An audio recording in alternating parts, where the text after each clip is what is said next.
Alright, everyone. I just saw Spider-Man No Way Home, and here are some of my reactions. What a fantastic movie. I mean, it's the best Spider-Man thus far. Hands down, for sure, without a question of a doubt.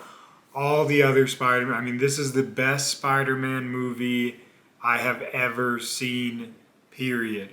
Okay, for one, we get to see, and spoilers, because I just want to talk about, like, this is just like me and you sitting down at a dinner table, and we just walked out of the movie theater, because what a rush. I mean, it jump starts the moment the movie starts. We're already picked up right where we left off. You could literally watch Far From Home and go right into No Way Home. There is like just it is, and for the scene to start during the title sequence of like showing like the Marvel intro. Oh, that was good. Usually we got a song or something, but just like that background and that building of the tension, it just drew you in right there. You were just hooked right from the get go. And wow, I didn't, that they do a really good job. I know I'm like, whoa, ha, hoo, ya, wah, wah. That's because hoo, wah, ya, wah, wah. I don't know why I'm making those noises in that particular order at all. But what? They nailed it. They took it out of the park with this one. We find out that, of course, like Peter Parker is Spider-Man, now the whole world knows, and everybody's kind of after him, and so he goes to Doctor Strange and tries to do a spell to erase everybody, but it gets terribly botched. And there was a moment where I thought, oh, well, I guess nothing's gonna happen. Like, maybe we're gonna see this somewhere else. Like, cause it just kind of like, oh, the spell didn't work. We're good. We caged it. You messed up. We're go home. Okay. Well, we'll go home. No. Doc Ock then shows up and blows you out of the water, and you're like, okay, this movie's gonna get way interesting because Green Goblin shows up. Oh my god, all the villains. I did not think we were going to get to see so much of these villains on screen. A big, like huge, what an amazing job. Doc Ock, Green Goblin, and I'm going to butcher his name because I just really want to say Jamie Foxx. You kind of have to, even though Jamie Foxx does an amazing job of not be of like becoming this character because he's a phenomenal actor. He's just so good. It's like seeing The Rock. It's like that. He's that character, but he's also Jamie Foxx. You know what I mean? And they just he brought the comedy, and still they played their characters so well. Like they brought back their characters of old, and they reinvigorated, and they not only reinvigorated, but I also thought they got either like to close out that character and do a final goodbye.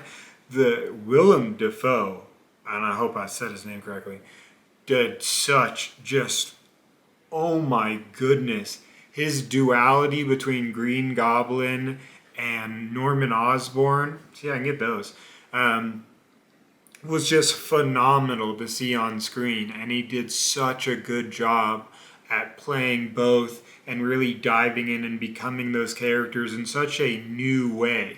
He nailed it the first time, but I don't know what. He really, you can see not only like the growth in his work, but like the dedication to his work, because that was a really interesting dynamic that not only he played within himself, but that he tied it into Peter Parker and the new Peter Parker. Because Doc Ock and Green Goblin for sure get to kind of have this new relationship with Peter that they didn't really get to have within their own films. One of the big things about this film that I just thought was so awesome was their whole theme of just helping everybody. Like Spider-Man is the friendly neighborhood Spider-Man. Like he's not there to kill the villain. He's there to help everybody, including the villain. And that's kind of what creates like this whole. Well, the second debacle is First debacle, they're here on this universe, which multiverse, what? But two, they all die, right, in their universes with their Spider-Mans, and this one wants to save them, which is just like, what? And their relation, like Peter and Doc Ock, get such a really cool like interaction, especially because Spider-Man's whole plan is if we fix that, like if we fix the villains, if we cure them, then when they go back, they'll get a second chance. And he first is able to fix the chip that's giving Doc Ock all these extra thoughts, and I mean, you can just see the change. I mean, he does such a good job just with his face. I mean, that's a weird way to put it, but just with the emotions on his face, you can tell that all of a sudden there's peace in his head, and that what's really been causing all this agony and torture is the voices from the machine, from the octopus, not from the octopus, but from the arms, because an octopus is about. Although I say that because that was the best scene ever, because when the ant's like, "Do you want fresh water or salt water? Because you're an octopus." And he's like, "Excuse me? I'm not an octopus. Like, I just have, hold on, wait a minute. You think I'm an octopus? I'm not an octopus." Like, that's the best. That is one of the best. I mean, there's so many good moments. I mean, I've barely even scratched the surface of what this movie, like, comes into play. And the fact that they have all of this in there, I mean, it really points to, like, one, I don't know if I've done this before or need to do this or whatever, but thank you, Kevin Feige. I mean, I don't know, the brainstorm, but then the whole Marvel team, of course, it's not just one guy. I mean, it's the whole team, the actors, everybody behind the scenes. Like, I mean, to put these movies together, it's just got to be phenomenal, an insurmountable amount of work. And especially you're bringing all these really huge actors into this one film, and they're all interacting with each other in such good ways. Because, okay, I'm gonna get to the big spoiler alert, and I don't know why I did not see this coming whatsoever. Like, I saw the villains coming. I didn't think they were gonna get so much screen time for some reason, but I was so pleased with all of it, especially with, I just said Green Goblin and Doc Ock for sure, and of course, shout out to Jamie Foxx. But I mean, it was just so interesting the way that dynamic played out. But then Ned has magical abilities or prowess, or is able to use a sling ring with no teaching whatsoever, just has an innate ability to conjure the mystic arts. Hello. That, I can't wait to see what they do with that down the line, because that was really interesting and a lot of fun to see. And him conjuring the other Spider-Mans. Look, I know, like, at this point, by the time anyone's watching this, they've seen it. And I know, like, even me saying it, you're even, like, going, yeah, all three Spider-Mans. All three Spider-Mans came onto the screen. We're talking Andrew Garfield, Tobey Maguire, the whole kit and caboodle. And I've said this maybe before, but I was telling this to somebody again. Tobey Maguire did by far the best Peter Parker. Andrew Garfield was by far the best Spider-Man, and Tom Holland has been the best of both. When all three of them came back on screen, they not only, like, resolved, like, their characters, but gave their characters and their character development and why their characters went the way they did for such a bigger purpose, right? And they did such, I mean, it was almost, I mean, it was like, and I know that, what? It was like Infinity War. When Marvel was basically like, oh, remember Thor 2? You guys were like, hey, well, now you're going to love Thor 2, because kabam. And they just did this with the whole Spider-Man universe. There is now nobody should have any issues with any of the Spider-Man in the first place. But if they do, they all got such a chance to shine. And I'm telling you right now, I have to say, because I've been saying it all night long, Tobey Maguire and Andrew Garfield will do a movie together. and they need to. It doesn't have to be Spider-Man. It just those two are the best buddy. Like one, that was the best bromance ever, starters, and two, that was also the best like old married couple that you never expected. Like it was a 2-for-1 special, and they had it all. It was one when Andrew Garfield showed up. I thought, okay, we're gonna get a little like clip of him, and then goodbye. What? No, he was there amazingly, right? And then you had the original Spider-Man who had the web shooting out from his body, which nobody could figure out. And any time that all three were together just talking were so interesting. They had so much, like that had to have been some of the most fun ever. And I can't wait for them to like all talk about it like in interviews and things like that, because of course, probably the real diehard like Marvel fans are probably gonna be like, yeah, of course we all expected that, but a lot of us are gonna be like, yes, yes, yes, yes, yes, so cool. And real quick side note, because the secret, well, not a secret, because he was the first blowout of the movie that I semi-expected, but I didn't think they were going to do it. Like, I was like, oh my goodness, they're doing it! But I have to say, like, beforehand, I was like, okay, this is a huge... Just like I thought Andrew Garfield and Tobey Maguire weren't going to show up or play as long as the roles as they did as their characters, I was like, was not expecting this. Matt Murdock, the Daredevil from Netflix, is our Daredevil in the MCU. That is huge. That is so cool to see somebody who played the role so fantastically on the Netflix series be able to bring that role to the big MCU and be recognized like for not only like his efforts with that character, but also what that character like means like to the fandom, and then bringing that into the universe. I think it's just so super awesome. So that will be really cool. Plus, it also ties in a bunch of stuff that's going on Hawkeye, which I won't get into it now. I'll get into it later. Because back to Spider-Man, I mean, all three Spider-Man against all of their villains, all getting a chance to have this reconciliation. You know, and before we even get into that, because that's kind of like the curve end of that, we're really forgetting, or not we, because it's just me, but I'm forgetting Doctor Strange. My goodness, again, he's phenomenal. I mean, he is the Sorcerer Supreme. Well, actually, not really, because of a 5-year technical glitch, which makes Wong the Sorcerer Supreme, which, yes, because, yes. But anyways, Doctor Strange does such a good job. And of course, he's trying to put everything back together, and he fights Spider-Man, which I was so hoping would happen, because I love when they like pit them together, and they did such a good, like, one, they had such a good fight, and two, they did it in such a good way where they really like had a really interesting like bonding moment.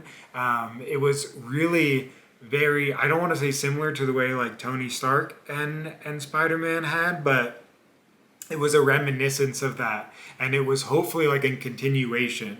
You know, it was one thing that like me and my girlfriend were talking about. Like we kind of hoped that they became friends in some sort, like at least at some point during the film, just because like they had they were the kind of like the three that went off to fight Thanos, right? Like it was Iron Man, Spider-Man, and Doctor Strange. So Spider-Man and Doctor Strange has like a unique like relationship, and it was really interesting to see that kind of, you know, it was really interesting to see how that kind of morph back and forth.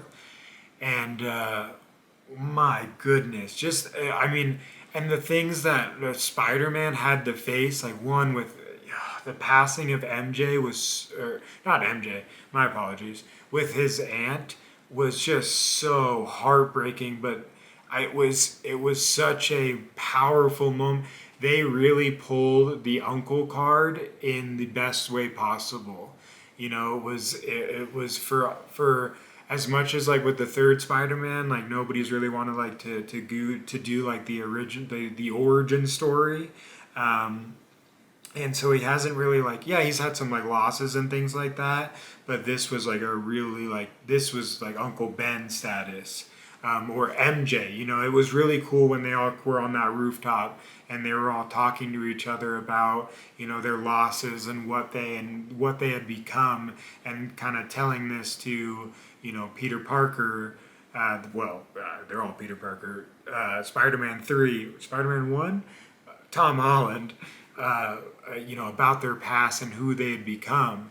And, you know, Andrew Garfield, the Amazing Spider-Man, had one of, I think his was really interesting. And because he always had like a darker side to him. And, you know, he was always a really, really good Spider-Man. And he had a really interesting, like, character development, especially in this final movie where he's able to dive into his anger and his pain and his loss, and what he did with that pain and loss, and how he regrets that. Because it was also like they also got a moment to see like a different version of themselves, somebody who really who was good from the get-go and didn't really get affected by these moments, you know, even with like Tony Stark and everything like that, because he had like these other things. You know, but now with like losing his aunt, he lost all that. He was in those dark places like Andrew Garfield and Tobey Maguire, and them being there to work with him and support him through his faults, because like he still fell, you know, even with them being here, like, you know, because it was all the Green Goblin's fault that the aunt passed. And it was, wow, that was like, you really saw a different side of Tom Holland as Spider-Man, which was so interesting. He does such a good job at Peter Parker and Spider-Man, and showing the depth of both, because the anger that he felt as Spider-Man because of the power that he had in that moment, right? Like, he was defenseless as Peter Parker with his aunt, but when he was facing the Green Goblin, he was Spider-Man with his abilities and power, right? And he was able to utilize that to win back some of that pain. And for him to, I mean, he was going to kill the Green Goblin if Tobey Maguire didn't save him. I mean, we got to talk about those two moments. One, Tobey Maguire gets to save the Green Goblin like he wasn't able to do by stopping Spider-Man from killing him, right? And then he gets, I can't even. Then Andrew Garfield gets to save MJ from falling, just like he did such a good job when he first saw MJ fall, because he paused and you could see him remembering the moment that he watched Gwen fall, and then he dove after and saved, and then just took this moment of, I did it, I saved her. And you could just see Andrew Garfield, I mean, so good. I mean, every one of these actors really brought their, I mean, A game is the wrong word, their talent. I mean, they all have had it from the get-go, for sure. I mean, it's one of those things where, like, you can improve and you can grow on those things, but to be able to go back and play those characters the way they did, with the heart that they did, I mean, it was really powerful to watch. But Spider-Man No Way Home, so much fun. If you guys go check it out, I mean, it was our first movie back in theaters. I mean, it was one of those things where it was like, okay, we have to see this on the big screen. And, you know, I've always been like, I keep getting like on the fence and off the fence about like movie theaters. And boy, just like sitting in that theater with everybody else, even though like you don't know them, but just like being in that same environment, like you laugh and you hear the crowd laugh and that kind of camaraderie. Like, I get it. I get the importance of movie theaters. Like, it's fun to watch it at home and have like the comforts and being able to pause and get up and, you know, have your own snacks and do this. Like, we really wanted a pretzel and we couldn't. And my girlfriend was like, "Can we bring a pretzel in there?" I don't think they're gonna let us bring a pretzel in there. We didn't bring a pretzel in there. We couldn't bring a pretzel in there. I know some of you were like, "Get a big purse," and I tried that, but she didn't want to bring a big purse, so no pretzel. Would you put a hot pretzel in your purse? No. I was getting way off track there. What was I talking about? Oh, yeah. So